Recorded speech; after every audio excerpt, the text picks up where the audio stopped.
प्रथम इस आपका एनडीए मोबाइल नंबर बोलिए। मेरा मोबाइल नंबर है 99 210 28 535। तो इस सब सर्वप्रथम मैं इस एनडीएस के जनक गुरु जी को नमन करती हूँ, आनंदी माँ को नमन करती हूँ, पंडित जी गुरु जी को नमन करती हूँ। और मैं अपना अनुभव सुनाती हूँ कि मैं 14 महीने से ये सब कर रही हूँ जया दीदी की प्रेरणा से।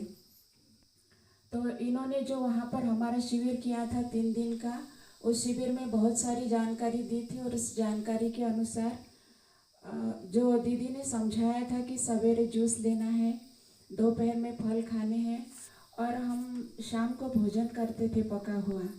उन्होंने कहा था कि शक्कर जहर है, तो हमने शक्कर भी छोड़ दी, दूध भी कम कर दिया था। पर जब आनंदी माँ का जब से सुन रहे थे तब से दूध बंद कर दिया, माना 1-1.5 महीना पहले से सुन रहे थे। तो इसके पहले दूध की जो भ्रांतियाँ थी वो इतनी पता नहीं थी कि इतना हिंसा से दूध बनता है। जब आनंदी माँ का सुनते गए कि इतना गलत हम कर रहे थे, तो यहाँ आने से 1-1.5 महीना पहले से दूध छोड़ दिया, घी छोड़ दिया।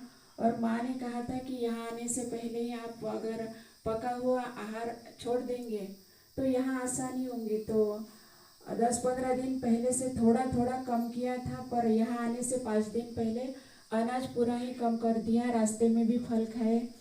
और जो शहद यहाँ आने से पहले भी हम यूज़ करते थे, परंतु यहाँ आने के बाद समझा कि शहद इतना गलत तरीके से हम जो यूज़ कर रहे हैं, जो समझ में नहीं आ रहा था, तब सोचा है कि शहद भी नहीं खाएंगे। इसके बाद यहाँ से जाने के बाद जो घर में पड़ा है उसे यूज नहीं करेंगे। और जब मैंने शेगांव में शिविर किया था जया दीदी का, तब 4-5 साल पूर्व से मुझे बीपी की गोली चालू थी। तो जब से दीदी का शिविर किया तो कुछ दिन तक एक एक गोली लेते रहे, फिर 3-4 दिन बाद एक आधी गोली लेते रहे। जब धड़कन तेज होती थी धीरे धीरे करके, अब 8-10 महीने हुए हैं बीपी की गोली ली ही नहीं है। कोई तकलीफ नहीं होती, कोई थकान नहीं होती, कोई प्रॉब्लम नहीं होती, काम करने में भी कोई मुश्किल नहीं होती। पर यहाँ आने से पहले हम हमारे आहार में गुड़ यूज़ किया करते थे, पर अब समझा कि गुड़ भी प्रोसेस से बनता है, तो इसके बाद गुड़ भी यूज़ नहीं करेंगे। हम वो गुड़ की पाउडर यूज़ करते थे, वो भी प्रोसेस से बनती है। यहाँ आने के बाद बहुत कुछ समझा है, तो जो हमने समझा है वो हम कोशिश करेंगे कि वो हम औरों को समझाएंगे। क्योंकि यहाँ जब आए हैं तो देखा है कि ये सब लोग दे ही रहे हैं, सभी गुरुजन दे रहे हैं, मलिक भाई साहब का परिवार भी दे रहा है, तो देने वाले देवता होते हैं और हम सिर्फ लेवता ही बनकर बैठे रहेंगे।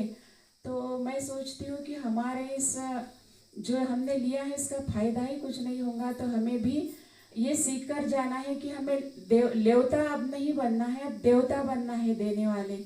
तो जो हम यहाँ पर आए हैं इस सुंदर पहाड़ी की इन वादियों में, जो ये दुल्हन सी जो बिल्डिंग बनी है, जो मलिक भाई साहब ने बनाई है, हमारा इतना सुंदर स्वागत किया इस बिल्डिंग ने कि हम तो देखकर खुश हो गए। तो ये खुशियाँ हम वहाँ जाकर बांटेंगे। हम कोशिश करेंगे कि हम एक आए हैं, हम 10-10 को लाएंगे और 10-10 को लाएंगे। तो ये जो सपना है गुरु जी का, आनंदी माँ का, भाई साहब का, तो ये सपना हम अपना सपना बनाकर पूरा करने की कोशिश करेंगे। और हम सब साधक यही सोचेंगे कि हम ये सपना अपना बनाकर पूरा करें। क्योंकि बंद आंखों से देखे हुए सपने जरूरी नहीं है कि पूरे हो, लेकिन खुली आंखों से अगर हम ये सपना देखेंगे तो ये सपना जरूर पूरा होगा। और जो अपना है वो अपना सपना हम जरूर पूरा करेंगे। धन्यवाद।